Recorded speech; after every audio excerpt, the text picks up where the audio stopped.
We'll be back, guys. I hope you're all fine. In this video, we're going to look at the human immunoglobulins, and I'm your girl Rothda, .com scientist. Okay, so the objectives of this discussion, by the end of this video, you should be able to define, describe the 5 immunoglobulin classes, and you should also be able to describe their structure and properties of these 5 immunoglobulin classes. Okay, let's get right into it. Now we have 5 different classes of these immunoglobulins, and these differences are based on the amino acid sequence in the constant region of the heavy chains. Let's keep this in mind. The differences are based on the amino acid sequences in the constant regions.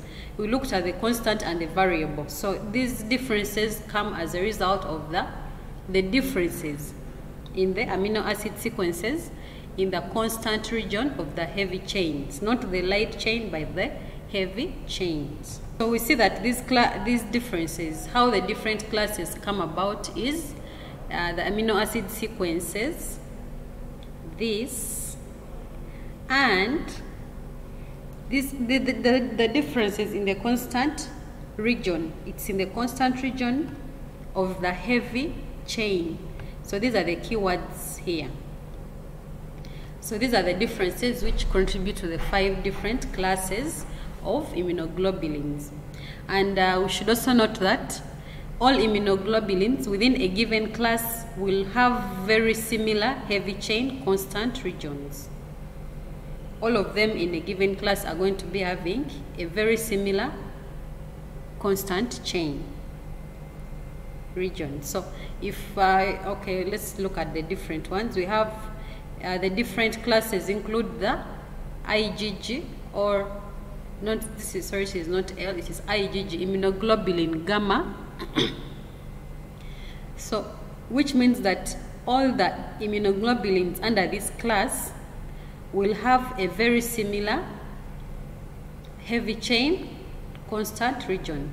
So we have the IgG, we have the IgM, the immunoglobulin mu, we have the IgA, immunoglobulin alpha, we have IgD, immunoglobulin delta, and the last one is immunoglobulin epsilon.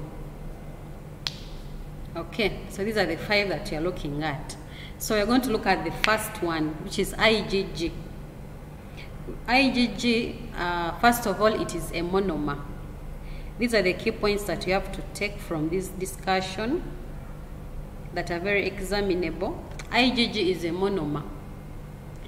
And the other thing that you should note is that IgG is the major immunoglobulin in the serum. It actually takes up 75% proportion of the serum.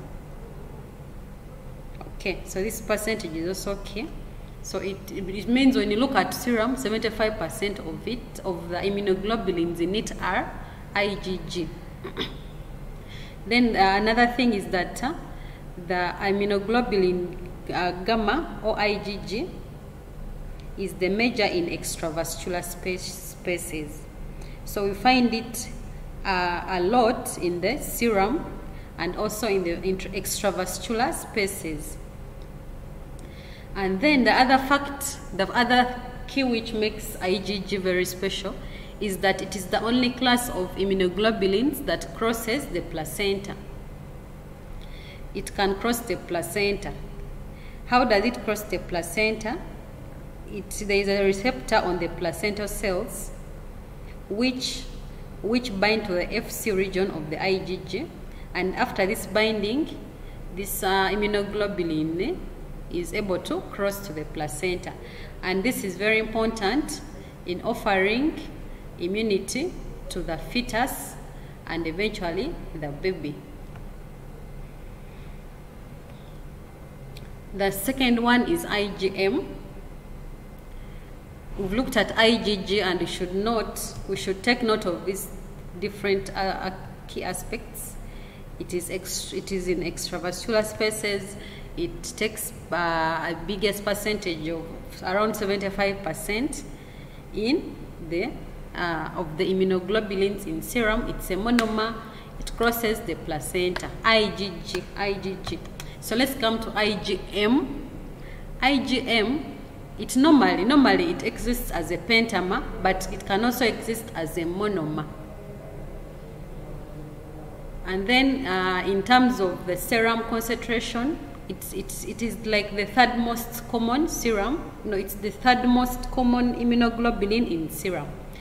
The first one we saw was IgM. This is the third most, meaning there is another which is second most. So we are going to look at it. So IgM is the most common in serum. So if you ask the question, is IgM found in serum? Is yes or no? It is yes. Is IgG found in serum? Yes or no? It is yes. So then the structure, IgG is a monomer. However, IgM is normally a pentamer, but it can also exist as a monomer. Now, because of this, the pentameric structure, IgM is a very good complement fixing immunoglobulin.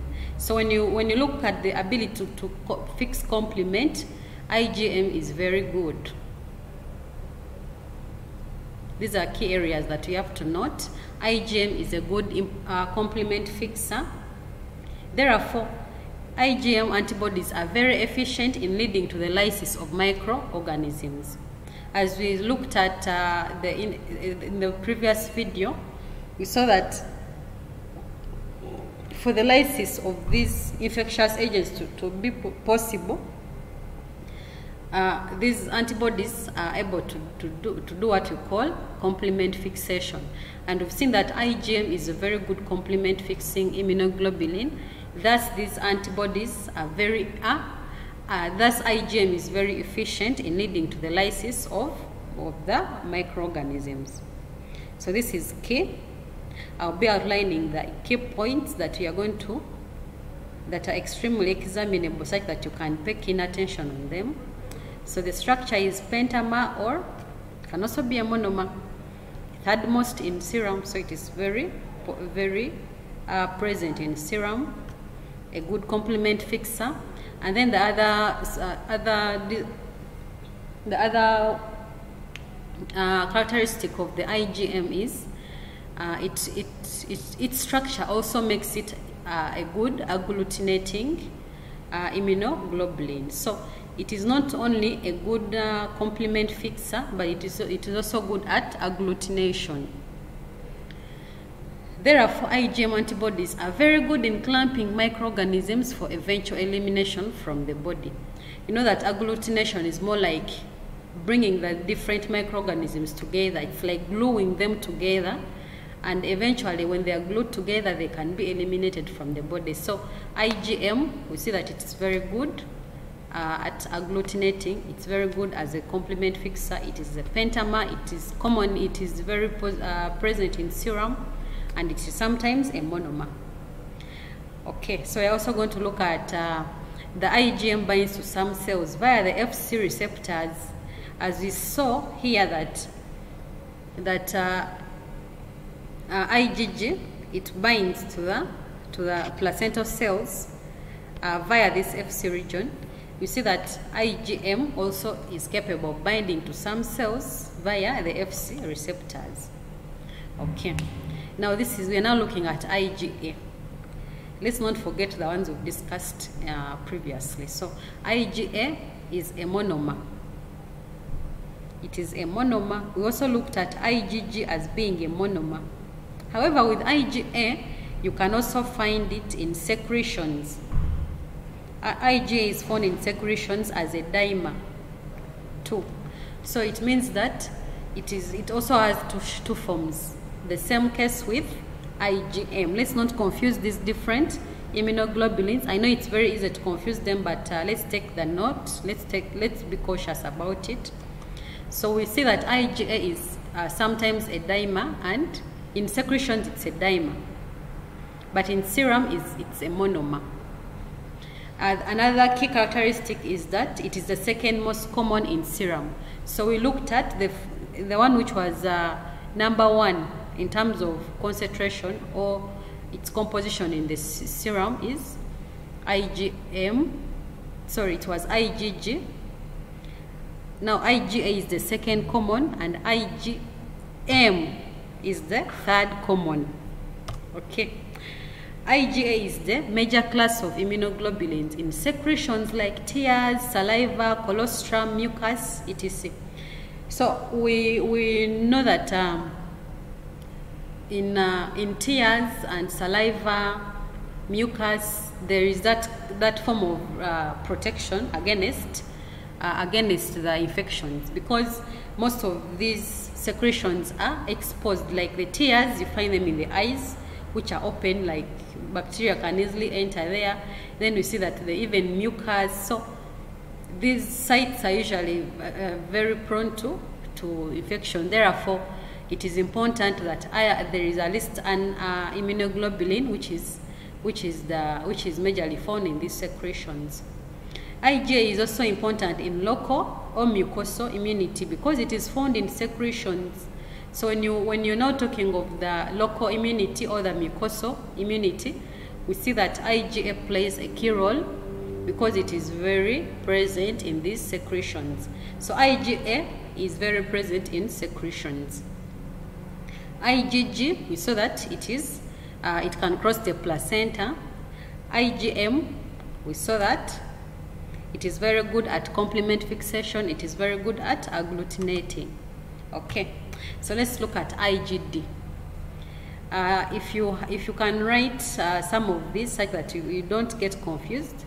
Now IgD it only exists as a monomer. The same thing with IgG.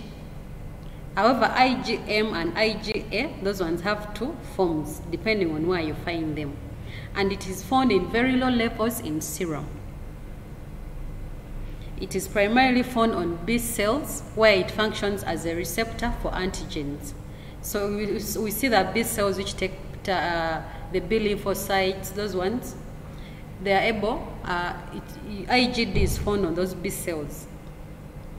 And because it's there, the moment it attaches itself on an antigen, the B cells are able to destroy the antigens. So IgD is also on the surface of cells. IgD on the surface of B cells has extra amino acids at the C-terminal end for anchoring to the membrane. So because this IgD, we saw that the others were free, though this one, IgM also has the capacity to attach to some cells. We see that IgD, for IgD, it has even a specialized structure. It has extra amino acids at the C-terminal end for anchoring to the membrane. Therefore, it can associate with immunoglobulin alpha and immunoglobulin beta chains. So you see that IgD associates with these two other immunoglobulins. So these are very key things to note. Now the last one is IgE or Ig epsilon. Epsilon is it also exists as a monomer, and it is the least common in serum, since it binds tightly to Fc receptors on basophils and mast cells even before interacting with any antigen. So this one is always bound very tightly. It binds tightly to these cells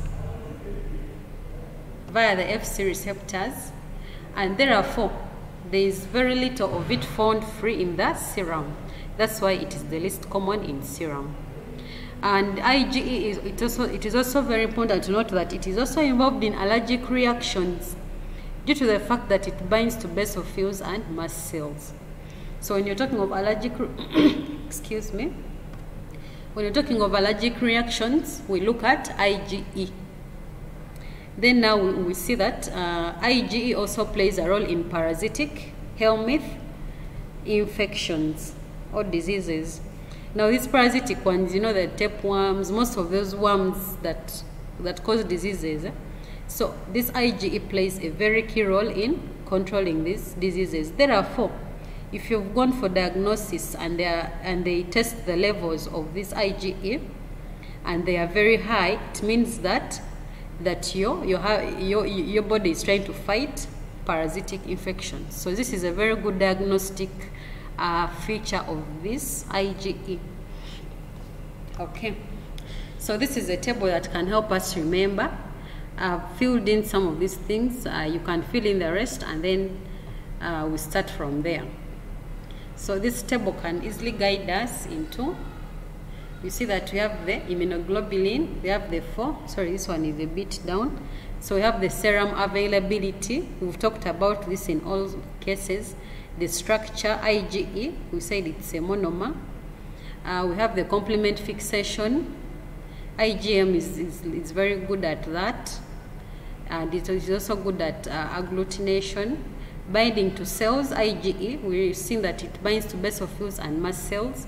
And then the placental transfer, it is only IgG which can bind to, which can move across the placenta. Thank you so much for learning with us, with me. I wish you all the best. I hope you've understood something. And if you've not, please just rewind the video such that you can easily grasp the concepts and be able to excel in your exams. Thank you so much. Bye-bye.